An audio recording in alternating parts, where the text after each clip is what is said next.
News. We are joined in studio by Rob Shaw-Smith of Arís Theatre. Welcome, Rob. Thanks so much, John. Thanks for having me. And Arís Theatre is a theater troupe here in the Atlanta area. So tell us a little bit more about how long the company has been around. Well, John, we are a bunch of old crocs who used to do Celtic theatre back in the old days. We all used to work for a company you may remember, John, called Theatre Gale.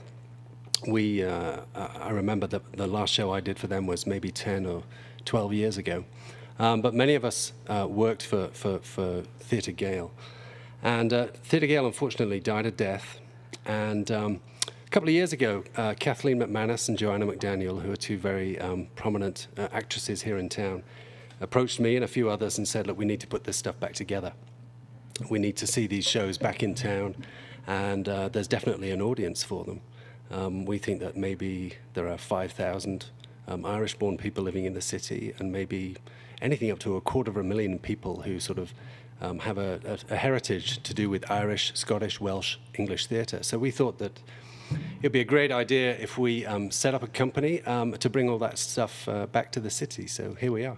Great. Well, it's nice that you recognize that it's broad beyond just Irish, because that's what people assume with this radio program is, oh, you run an Irish music show. No, that was very, very important to us that our company is a company that does Irish theatre and Scottish theatre, Welsh theatre, and even some English theatre.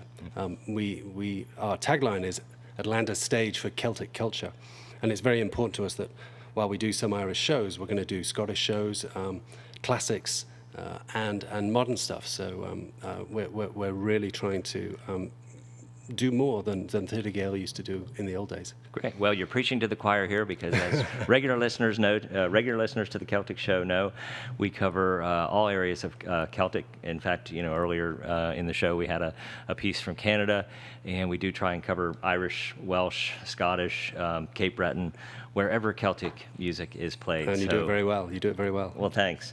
So it was formed how long ago? So this was about 2 years ago that we all got together, and over the course of the last 2 years, we've been setting up the company, getting incorporated and doing the sort of logistics and legals of putting a company together, and then deciding on our season. And so our first season is current. Our very first show was the new Electric Ballroom by Enda Walsh, and that opened in June, and we were thrilled with that production. We got a lot of compliments on the quality of that production, and the interesting thing about that production, we decided to open with something that was very modern, very edgy. That play is less than 10 years old, and it wasn't for family audiences, and it went very well. I hope people saw it, who are listening right now. We are tracking backwards in time to a much more classic play by Brian Friel, and the play is Philadelphia, Here I Come. Right. Well, just back on the founding, Sure. It's no secret that the arts have suffered over the years with the recession that really hit in 2008, and so that's sort of a bold Irish move in and of itself to start a new theater company in this economic climate. But did you find that maybe the fact that you were starting in such hard times gave you, some real focus, or were you really determined to say, hey, let's keep the costs down in this way, or let's do this? Yeah. Tell the listeners a little bit more about your background there. We are all artists, unfortunately, and we're not, business people yet, but we are learning very, very fast. But we are having meetings with people who can help us. We are absolutely keeping our costs down. The people in the actual company itself, we're all volunteers. We don't pay ourselves anything. What we do want to do, however, is that when we work with artists, we want to pay them. It's not much money, but we want to make sure that their talents are valued even in a small way with some pay. So our costs are very low, and we were very fortunate in finding a home with Georgia Public Broadcasting. Mm-hmm. Great. Well, and there's a lot of parallels because a lot of the artists that I deal with and that I hear from and that I see at these performances are often asked to perform for free. Yeah. And Yeah. the people making those requests don't understand. These are professionals. These Yeah. are people that have trained sometimes their entire lives. Yeah. These are people that are performing at a very high level in their chosen artistry and skill. And that is something that does need to be compensated. As you said, it doesn't necessarily need to be, what you'd be paid up on Broadway or something like that, or what you'd be, paid for a major, festival. Well, I think artists are very easy people to take advantage of because they love what they're doing. Right. We are all running ourselves ragged and having a great time doing it. We are working very hard. We all have full-time jobs, and we're trying to fit this company in and around our day jobs.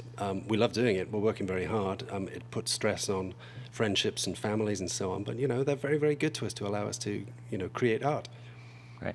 Now, there is a website for more information, and for those who aren't that familiar with their Irish Gaelic, it's Arís, A-R-I-S, Theatre, theatre.org, and they also are available on Facebook, and that's where you can find more information about the specifics of ticket prices and that sort of thing. But tell us a little bit about the specific performance and what the dates are and that sort of thing. Well, the play is, as I said, Brian Friel's Philadelphia, Here I Come. And we chose this play because it is the 50th year this week since it first opened in Dublin at the Arís Theatre. And we thought it was a great opportunity to do this play. And I think marketed is the simplest way of putting it. This is the 50th anniversary of the show, and it's a show that stands up really, really well to the test of time. The play, very briefly, is about a young Irish lad, Gareth O'Donnell, who is, it's his last night in Ireland before he flies to America, and his life flashes before him. The characters that have inhabited the first 25 years of his life, his father, the housekeeper, Madge. We see his lost love, Katie Dugan. We see the canon who comes in for a game of checkers. We see his old school teacher. And there's a hilarious scene with the boys, his drinking partners. And they come in and they raise the roof a little bit. And what we see is his reaction to all these characters and what it therefore means to him to have to leave them behind and go to America. And even in 1964, going to America was a pretty permanent thing. I came over from England in 1996, but I was back by Christmas time, to celebrate Christmas with my family. And so we're not emigrants so much as commuters now, really. Right, that's a good point, and certainly it's much easier to get back and forth, both financially and transportation-wise. So what are the dates of the performances? Previews this Thursday at Georgia Public Broadcasting's building. We are performing in Studio B of their television station. It's live theatre. Don't think that it's a TV show. It's not. It's live theatre in one of their spaces. Preview on Thursday, this Thursday, the 25th. Our opening night is Friday, the 26th. And so we run Thursday, Friday, Saturday, Sunday, 8 p.m. and then 5 p.m. on Sunday. And then next week it's Wednesday to Sunday. Again, 8 p.m. on the nights that are not Sunday. The Sunday show is 5 p.m. Great. And the website again for more information is Arís Theatre, A-R-I-S theatre.org, or you can simply look up Arís Theatre on Facebook. And you were telling me when you came in about a special project that's tied into the production, but I thought we would take a break and hear some music, and here's a song from Solace about coming to America.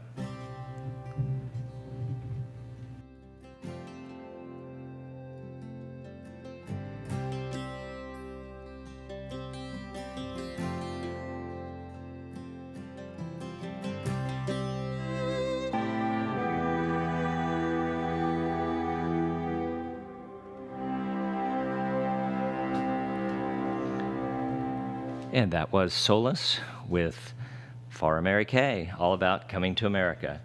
And we're back with Rob Shaw Smith from Arís Theatre. And wasn't that a good Coming to America song? Oh, it's beautiful. Absolutely beautiful. Thank you. So once again, more information can be found at arishtheatre.org, and I'll spell it. It's www.arishtheatre.org. And you were telling me when you came in that there's a special project on the website. Yeah. And so say a little bit more about that. Well, the play, of course, is about emigration, and it's the 50th anniversary of the play, as I said earlier. What we wanted to do, beyond just having the play and production itself, was to actually generate some kind of a conversation about emigration, which is a very hot topic in America and indeed around the world. As I drove in to the studio this evening, I heard about migrants from Syria into Turkey across the border, and the lives. That's not emigration.